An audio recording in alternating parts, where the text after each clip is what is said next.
Testing na to ni mong board boss oh. Muna yung display. Naman ko indoor dire, yung pan motor, pero kani daot ng pan motor. Kadugayan tuyo kani mo E3 ni. So testing na ni. So mo ni. Mong board nga P4, wa sa nako butangi og kaning IPA heatsink. So sa ni testing. Ang daot ani mong board boss na oh. IPM. So na compressor. Testing na nato. Testing.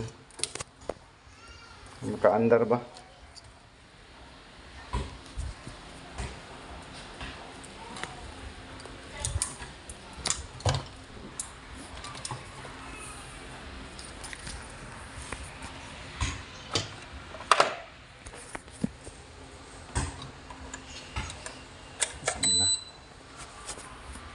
So, patawad-tawaran sa nato, no?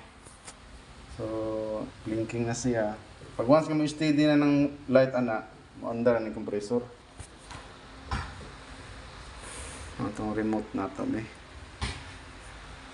Remote, nara.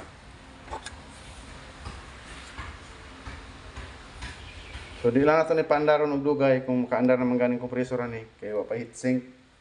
Nga, pag mo okay na ni, makaandar na, itawad na ito balik heatsink, testingan na ito medyo dugay-dugay.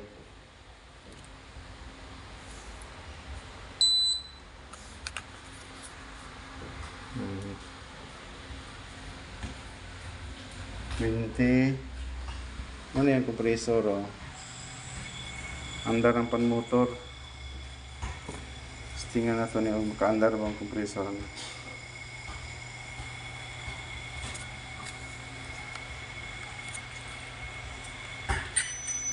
Oh, andar ng compressor boss, no? Solve na yung P4. I-off na nato ni kay heatsink.